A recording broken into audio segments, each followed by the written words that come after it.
Welcome into Seahawks Today. I'm Megan Payton. We want to thank our friends over at Magic Spoon. Magic Spoon has delicious, amazing cereal. It is also healthy for you. Go check out all of their flavors and what they're offering at magicspoon.com/Seahawks. You're going to get $5 off your order today. We've got our week 5 mailbag show coming up. This is where we answer the questions that you guys left for us in the community page. You guys react to them. Now, obviously, the storyline for today and the whole week is after the 26-17 loss that the Seahawks had against the Rams. Russell Wilson had to get surgery on his ruptured middle finger. His status is unclear for how long he's going to be out, but it's obviously the biggest concern coming out of this week. And a lot of these questions are surrounding that. First one coming in is from Tay. They say, I understand Wilson's injury, but I think they should have put him in for the last drive. What do you think?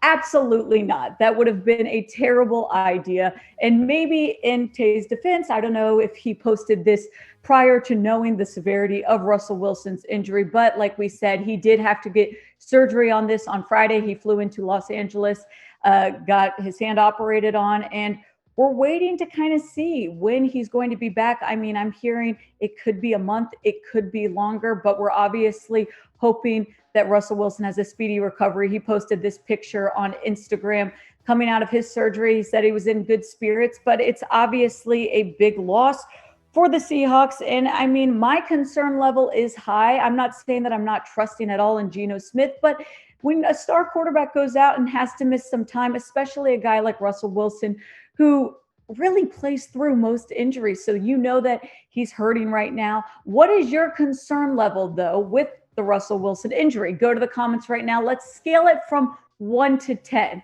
To me, I don't know enough about Geno Smith because he just hasn't had a lot of playing time due to the fact that Russell Wilson doesn't get hurt. So it's hard to know exactly how much I'm concerned, but right now, I mean, with how competitive the NFC West is, I hate to say, but I'm at like a 7. I'm concerned, especially if this is going to be a longer term injury than we think. But I do want to hear what you guys have to think. Go scale this 1 to 10. Let me know your concern level.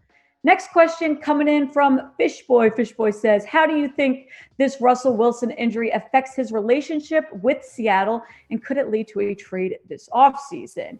Now, we've talked about the Russell Wilson trade rumors already. We are only in week 5 of the NFL season, but obviously it's coming up already. But I don't think that the injury will have an impact on whether or not Russell Wilson tries to get a trade from Seattle. I'm not saying that I don't think that this will happen, but I don't think the two go hand in hand. I mean, I think that obviously we worry about a guy like Russell trying to leave. We had all the rumors. We had all of the drama last offseason. But I do think that Seattle's going to handle this injury well. I don't see this being a reason for him to leave or not to leave. Ian Rappaport took to Twitter earlier this week saying that Seahawks quarterback Russell Wilson is targeting a week 10 against the Packers best case scenario to return. After he had 3 pins inserted into his middle finger for an impact fracture, one of 2 injuries on that finger. So we are hoping week 10. That is right now best case scenario. That is what we're hearing. But you don't know if this is actually going to be realistic. So we talk about how his injury could affect the trade. I'm still sticking with, I don't think that the injury actually has any impact. I don't think Geno Smith might do great, but I don't think that's going to be a reason that the Seahawks want to get rid of Russell. And I don't think that the injury is going to change Russell Wilson's opinion, but I do think that a trade could still happen. We did a full overreaction story about this earlier in the week, so go check out that video if you haven't. I do think that it's possible, especially with a guy so successful like Russell Wilson. You see this with quarterbacks that have a lot of success. A guy who's put up 35,142 yards in his career. He's had 277 touchdowns. Guys like this, they want power. They want control. We've seen it with Aaron Rodgers. We talk about in the video a little bit how guys try to kind of compare themselves to Brady and what he did over at Tampa. So I'm not saying that Russell will not get traded, but I don't think that the injury will have any impact. These are all things that we keep you updated with here at Seahawks Today. So we are asking you, help us out here at Chat Sports, help us get to 23,000. We are currently at 22,962. We promise you guys subscribe. We will keep you updated all season long. Next question coming in from Michael V. Michael V says, any chance we bring in Cam Newton? I'm not a fan of this option. To me, I don't see that happening. I mean, the Cam Newton signings, this has all been brought up a lot, during the beginning of the season after the Patriots decided to cut him. But I don't think that Seattle's going to try to bring in a guy like Cam Newton. There's a lot of, if you want to call it drama, a lot of things that come along with him. And there's a reason why he's not with the team right now. So, I mean, I don't think that Seattle is looking at Cam and going, hey, we could bring him in. I like what we're seeing from Geno Smith. There's a reason that they've stuck with a veteran as their backup quarterback for so long. And it's in the case that something like this happens where Russell Wilson goes out and you've got a guy you can rely on. Now, maybe if Geno starts playing and it just all goes bad, maybe then you start considering some other options. But I don't think Cam Newton would like that option, and I don't think the Seahawks would like that option. But maybe you guys have a different opinion. Do you think the Seahawks should sign Cam Newton?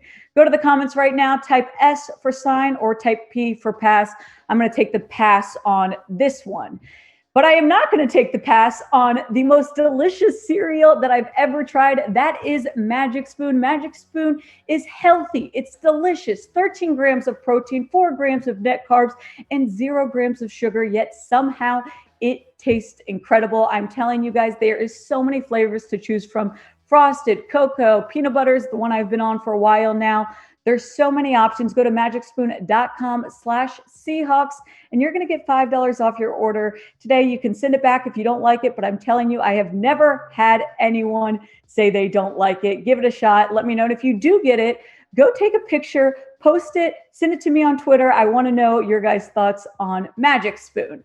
Next question coming in is from Sebastian. Sebastian says, did Seattle need to pay Jamal Adams now?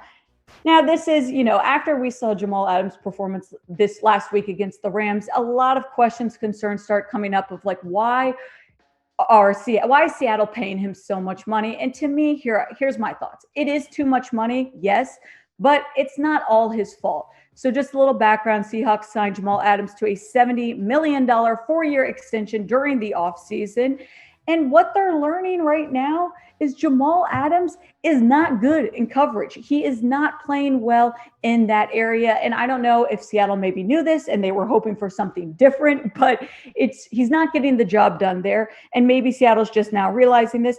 But I will say, I don't think that the Seahawks are utilizing him for what he can do, which we can see because they're blitzing him less than half of what they did last season. It's just, you take a guy like Jamal Adams, you're paying him so much money, so you expect him to do a certain amount of things. And no, he's not performing the way that you would hope. But this secondary group is so bad that they're forced to hope and see improvement from Jamal Adams in coverage. They're not getting that. And so, yeah, I think that it's a little bit of both. I think they did pay him too much money, but I do think that they're not utilizing him for what he's good at. Now, while we look at this DB depth chart, a guy that we have to point out, which I know we're not talking about right now, is Quandre Diggs. He's been, for me, the MVP of the secondary. Everyone else has just really struggled. And Jamal Adams is not doing well in coverage. So, I mean, I'd say that they did pay him too much. I do think that he's the number 1 paid guy in the NFL at the safety position. So you do expect more out of him. You expect him to make the basic plays. He hasn't had a sack this year, and that's what he's known for doing. So I'd say, yeah, there is some concern level there. Do you guys think that Seattle paid Jamal Adams too much? Go to the comments, type Y for yes or type N for no. I think, yeah, they probably did pay him a little bit too much. Next question coming in from Luke Jensen. He says, hashtag Seahawks. Do you think Seattle's Super Bowl chances are over?